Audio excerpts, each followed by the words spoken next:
Hi and welcome to Talk for Writing's Information Text 4. This is the fourth lesson in the series. Hopefully you've had a go at the first three lessons. Just to remind you that information text is a piece of writing that informs people in an interesting way. Now we've got to try and remember it's different from a newspaper article. That's more like a recount. And it's not a report either, which tells the reader about something. Typically, the information text is more like entries in an encyclopedia. It generalises about a subject and gives the reader information about the topic. Now, the skill of information writing lies in the ability to make the subject sound fascinating, yet at the same time to provide accurate information. Okay. Just to remind you also, these are the typical ingredients of information text, and we've had a bit of a chat about some of these, but we're going to go into more detail definitely on some of these things. So the things we consider are the audience, the purpose of what we're writing about. We're going to have a look at the typical structure, and we're going to have a look at the typical language features, and there's some examples down here that might give you a bit of an idea about information text. Now last time I gave you an example of a piece of information text, and I'm going to read it to you again. It was the Dumfries Ridgeback.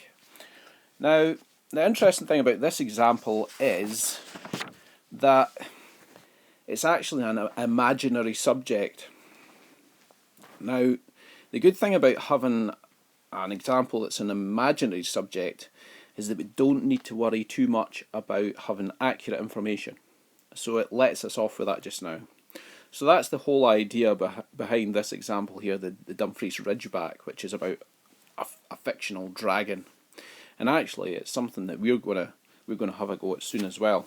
And it makes it a bit easier for us at first when we're learning about other features of information text. So here it comes again. The Dumfries Ridgeback. The Dumfries Ridgeback is a rare form of dragon that is only seen at night. Ridgebacks are easy to identify as they are the smallest dragon in the British Isles. They are about the size of a cat and covered in shiny scales. The adult ridgeback is a dark green colour, which enables it to hide in trees and tall grass. However, juveniles are born with a yellowish tinge. Ridgebacks are found across the whole of Dumfriesshire, especially in grassy areas where they feel safest. They nest in fir trees and, because they only fly at night, are very rarely seen. While most dragons are renowned for hoarding treasure, the ridgeback shows no interest in gold, silver, or any valuable stones. They are only interested in playing chess, and several ridgebacks have become world champions. These shy and gentle creatures are herbivores. While their breath is warm, they do not breathe fire. Ridgebacks present no dangers to humans and, indeed, some have been tamed as household pets. Dragonologists have been concerned for many years that ridgebacks might be mistaken for other species and, therefore, become hunted. Where nests have been discovered, their location is kept secret. To protect these mysterious and beautiful creatures, all dragon lovers should make sure that vegetable peelings are left out during snowy weather. It would be disastrous if another species of dragon became extinct. And that was written by Professor C. Arcimboldo, Dragon Seeker.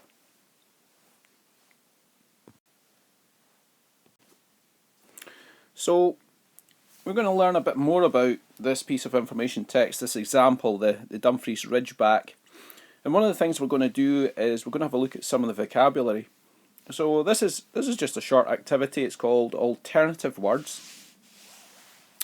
And I've listed some of the trickier words from the text.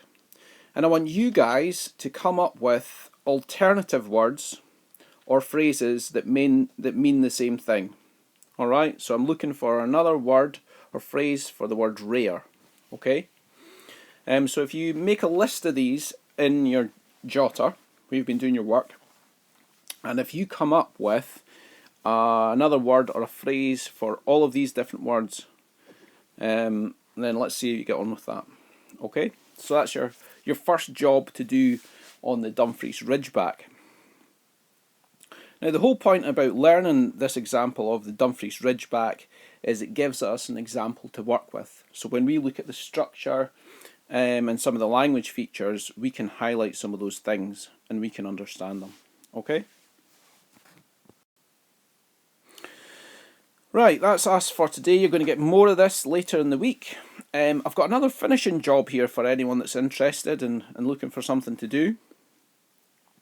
Having read and listened to the Dumfries Ridgeback, I want you guys to draw and label the dragon. So I want you to do your example of the Dumfries Ridgeback, but you've got to use that information text to inform you on your drawing, and I want you to label it and annotate it if you know what that means. If you want to also put a juvenile one in there too, then you can do so. Okay? So just to recap, that was our fourth information text lesson. We had another listen to the Dumfries Ridgeback, which is an example of an information text that we're going to use, and we're going to learn it. And actually, next I'm going to draw a little map of that piece of information text for you, and we're going to learn that and use that.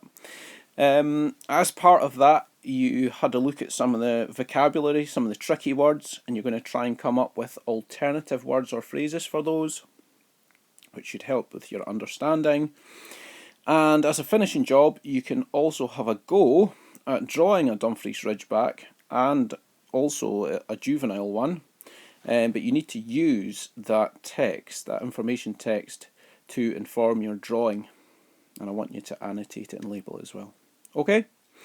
There'll be more of this later in the week, and that is all for just now on our information text.